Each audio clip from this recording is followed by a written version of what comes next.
नमस्कार साथियों, assistant professor भर्ती 2023 के जीके पेपर जो पेपर 3 होता है उसका हिंदी अनुवाद सिलेबस का मैं आपके सामने प्रस्तुत करूंगा। इसमें मैं ये बताने की कोशिश करूंगा कि आपको क्या पढ़ना है, किस क्षेत्र पे आपको ज्यादा ध्यान देना है, कौन से टॉपिक ऐसे हैं जो बहुत कम समय में आप कवर कर सकते हैं और कौन से टॉपिक ऐसे हैं जिनको आपको स्किप करना है यदि टाइम ज्यादा नहीं मिले तो अभी जो स्पेशल रेफरेंस दे के आयोग ने जो 3rd पेपर में पॉइंट बताए हैं वो कौन कौन से हैं जिस पे ज्यादा प्रश्न पूछे जाने की संभावना है, वो सारी चीजें हिंदी में जो हिंदी मीडियम से लोग अभ्यर्थी हैं उनके लिए ये जो हिंदी मीडियम में अनुवाद सिलेबस का अनुवाद मैं आपके सामने प्रस्तुत कर रहा हूं। साथ ही मैं आपको ये बताने की कोशिश करूंगा कि कौन सा पार्ट जो 6 पार्ट आरपीएससी ने आपके पेपर 3rd में डाले हैं उनमें से कौन से पार्ट को आपको पहले क्लियर करना है और किसको द्वितीय प्राथमिकता में रखना है। तो चलिए शुरू करते हैं।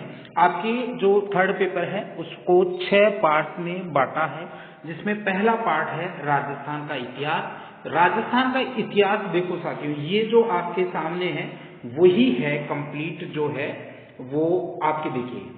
सबसे पहले तो राजस्थान की प्राचीन सभ्यताएं, राजस्थान में मध्य पाषाण काल के स्थलों के बारे में आपको इसमें पूछेगा, लेकिन जो 3 प्रमुख स्थल हैं उनको विशेष रेफरेंस में पूछने के लिए आयोग ने सिलेबस में डाला है। अब वो 3 जगह कौन कौन सी हैं? निम्बाहेड़ा है, बागोर है और मांडिया है। ठीक है, अब ये क्या है, कहाँ है, वो तो आपको सेपरेट वीडियोज इनके मिल जाएंगे और हम कोशिश करेंगे इनके छोटे छोटे कैप्सूल टाइप वीडियो हम जल्द ही आपके लिए लेके आएंगे ताकि आपको एक बहुत संक्षिप्त में आपको नोट्स तैयार हो जाए।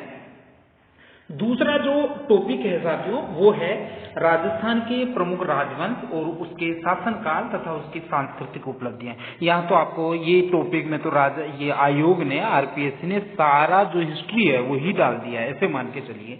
लेकिन फिर भी इसमें जो स्पेसिफिक चीजें हैं वो कभी दूसरे वीडियो में हम आपको जब ये क्लियर करवाएंगे यूट्यूब पे तब इन पे विस्तार से बात करेंगे। फिलहाल यहाँ पे एक ब्रीफली मैं आपको सिलेबस के बारे में, पॉइंट्स के बारे में बताना चाह रहा हूँ। देखिए, तीसरा जो पॉइंट है हिस्ट्री का वो है मुस्लिम शासन के विरुद्ध राजपूत राजाओं का राजनीतिक प्रतिरोध। अब यहाँ भी साथियों 6 जो शासक हैं उनका विशेष रेफरेंस यहाँ पे दिया है। अब 6 कौन कौन से हैं? देखिए, चित्तौड़ के रतन सिंह हैं, आपके जालोर के कानड़ देव हैं, मारवाड़ के चंद्रसेन हैं, आपके हमीर देव हैं, मालदेव हैं और महाराणा प्रताप हैं। ये 6 शासक हैं। 6 के सेपरेट आपको नोट्स बनाने हैं। नोट्स कैसे बनाएंगे हम आपकी हेल्प करेंगे, चाहे पीडीएफ देना पड़े, चाहे यूट्यूब पे एनालिसिस करना पड़े, चाहे टेस्ट सीरीज में ज्यादा फोकस करना पड़े।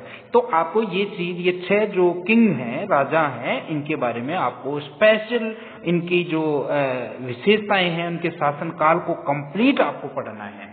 चौथा पॉइंट है, उस चौथे पॉइंट में 4 स्पेशलाइजेशन पॉइंट यहाँ पे दिया है। 1857 की क्रांति के बारे में पूछने का है, किसान और आदिवासी आंदोलन के बारे में पूछेगा, प्रजामंडल आंदोलन और सामाजिक और राजनीतिक जागृति में महिलाओं का योगदान। बस ये छोटा सा आपका राजस्थान का जो सिलेबस दिख रहा है वो एक्चुअली में छोटा नहीं है, ये गागर में सागर है। बहुत कुछ आपको ऐसे, ये जो दूसरा पॉइंट है इसमें, उस दूसरे पॉइंट को डाल के आयोग ने ऐसे मान लीजिए कि सारी राजस्थान की हिस्ट्री ही पूछ ली।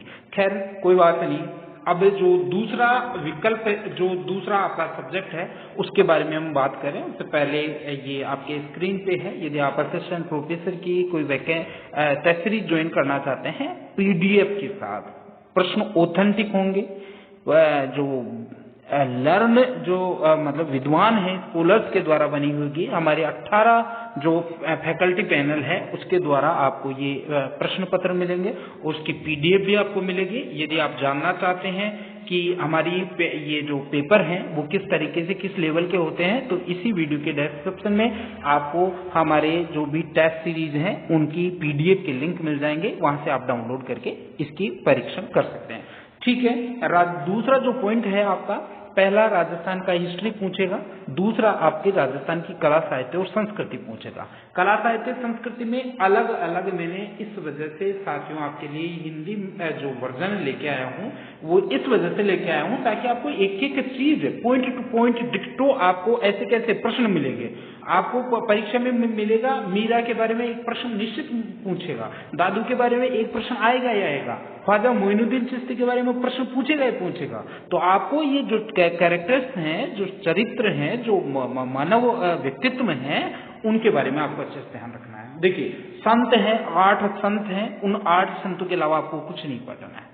आप रामदेव जी को पढ़ो, बाबूजी, रैदास, गोगाजी, मल्लीनाथ, जसनाथ, तेजाजी और हरिदास। 8 के अलावा मत पढ़ना, कुछ नहीं पढ़ना है आपको। आगे देखिए लोक देवता और लोक देविया। अब यहाँ पर बहुत मतलब एक ऐसी स्ट्रेटेजिकल सिलेबस यहाँ पर बनाया है कि यहाँ एक तरफ तो दे दिया स्पेशलाइजेशन और फिर नीचे लिख दिया लोक देवता लोक देविया। अब यहाँ पर मैं आपको ये कहूंगा कि आपको लोक देवता और लोक देविया सारा पढ़ना है, आपको कुछ नहीं छोड़ना है। ठीक है, आगे देखिए दूसरा जो कल्चर में पॉइंट दिया है वो है लोक संस्कृति। अब लोक संस्कृति में 9 चीजें बता दी। अब क्या छोड़ा है, मुझे नहीं लगता कुछ छोड़ा होगा। तो मेले और त्योहार हैं, आपके चित्रकलाएं हैं, हस्तशिल्प, लोकगीत, लोक नृत्य, आभूषण, लोक संगीत, वाद्य यंत्र, लोक गाथाएं, राजस्थान की वेशभूषा। ये 9 पॉइंट यहाँ स्पेशल दिए हैं, स्पेशल।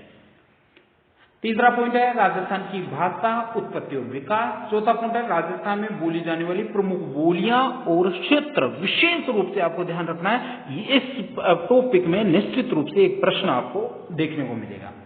राजस्थान की लिपियां, मुंडिया और देवनागरी के बारे में हमने आपको YouTube पे बहुत अच्छे से एक्सप्लेन कर रखा है, आप वहां से देख सकते हैं। और आप कहेंगे, आप यदि कमेंट करेंगे तो निश्चित रूप से आपको एक नए सिरे से ये चीज क्लियर करवाने का प्रयास करेंगे। हमारी फैकल्टी है, पूरे 18 लोगों की टीम आपके लिए टेस्ट सीरीज के नए नए ऑथेंटिक प्रमाणित प्रश्न बनाने के लिए जुटी हुई है। रात दिन एक कर रखे हैं, साथ ही उनकी प्रूफ रीडिंग के बाद में आपके पास जो पेपर की PDF पहुंचती है, लाजवाब होती है। परीक्षा में निश्चित रूप से यदि आपका जो प्रश्न पत्र है वो लेवल का रहा तो इस प्रकार के प्रश्न बनने की पूरी संभावनाएं हैं। तो देखिए आगे छठा पॉइंट जो है वो है राजस्थान की लिपियां। अब राजस्थान की लिपियों के बाद में छठा पॉइंट जो है राजस्थानी साहित्य है। और राजस्थानी साहित्य को 4 भागों में पूछा है, प्रारंभिक काल, पूर्व मध्यकाल, उत्तर मध्यकालीन और आधुनिक काल। और दूसरा जो छठे पॉइंट में दूसरा पॉइंट दिया है वो आपके लेखक हैं और उनकी कृतियां हैं, उनकी बुक्स के नाम आपको पूछा जाएगा। तो प्रश्न एक निश्चित रूप से बुक्स में से भी आएगा। इसके बाद में राजस्थान के भूगोल का पार्ट है। राजस्थान का भूगोल है साथियों वो बहुत ही लिमिटेड स्पेशल 13 पॉइंटों में बांटा है, इसके कोई उपविभाग नहीं बनाए हैं। अब ये 13 पॉइंट कौन से हैं? भौगोलिक भूभाग राजस्थान के हैं, अपवाद तंत्र में नदियां और झीलें पूछेगा, जलवायु पूछेगा, जैव विविधता पूछेगा और उनके संरक्षण के प्रयास पूछना है। मृदा, ऊर्जा संसाधन, ऊर्जा संसाधनों को 2 विभागों में बांटा है, नवीकृत और नवीकरणीय और अनवीकरणीय। फिर इसके बाद में राजस्थान की जनसंख्या और उसकी विशेषता से संबंधित प्रश्न पूछेगा। राजस्थान में पशुधन की क्या स्थिति है उसके बारे में पूछेगा। राजस्थान के प्रमुख उद्योग क्या है वो पूछेगा। सूखा काल और फसलों में आपको सिंचाई परियोजनाओं का भी आपको ध्यान रखना है। और पर्यावरणीय समस्या है, मरुस्थलीकरण है, डेजर्टिफिकेशन है, आपदा प्रबंधन और महामारी के बारे में पूछा जा सकता है। तो हो सकता है कि ये जो बड़ी बीमारियां हैं उनके बारे में भी कुछ न कुछ रिलेट करके कोरोना से पूछा जा सकता है। चौथा जो पॉइंट है साथियों वो है आपका राजस्थान की राजनीति और प्रशासनिक व्यवस्था। अब मैं आपको ये कहूंगा कि यदि राजस्थान की राजनीति और प्रशासनिक व्यवस्था में आपके एक सिंगल 1 क्वेश्चन भी आपका गलत होता है तो आप हजारों की संख्या में नीचे जाएंगे। राजस्थान का जो राजनीतिक और प्रशासनिक व्यवस्था है ज्यादा नहीं 3 दिन का काम है पूरा। आप 3 दिन में इस पूरे चैप्टर को यदि हमने हमारी 2 टेस्ट सीरीज भी पढ़ ली आपने तो आपके ये कॉन्सेप्ट क्लियर हो जाएंगे। ज्यादा कुछ नहीं है। हमारी जो टेस्ट सीरीज है साथियों वो इस तरीके से बनाते हैं जैसे आयोग यहाँ पर दिया है। आयोग में 8 आयोग हैं, 8 आयोगों में एक आयोग का मान लो हमने केवल 6 प्रश्न बनाए हैं। राजस्थान लोक सेवा आयोग के पूरे, आप जब बुक में पढ़ोगे तो आपको 6 पन्ने 7 पन्ने इसको मिलेगा, या कोई गाइड रेफर को करोगे, गाइड में भी आपको 6-7 पन्ने मिलेंगे। लेकिन हमारी जो टेस्ट सीरीज है उसमें 6 प्रश्नों में इसको कवर किया है। कैसे किया है? 6 प्रश्नों में जो मेजर प्रश्न ऊपर, उसके नीचे जो विकल्प हैं, विकल्प में भी आपको एक नया फैक्ट मिलेगा। साथ ही जो कुछ शेष बच गए वो पॉइंटिंग लैंग्वेज में, बिल्कुल सांकेतिक भाषा में, ताकि आपके दिमाग में छपे।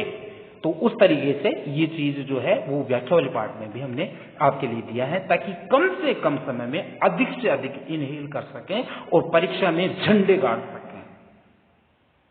चौथा जो पॉइंट है वो देखिए साथियों, राजस्थान की राजनीतिक और प्रशासनिक व्यवस्था में पहला जो पॉइंट है उसमें 3 चीजें पूछी हैं।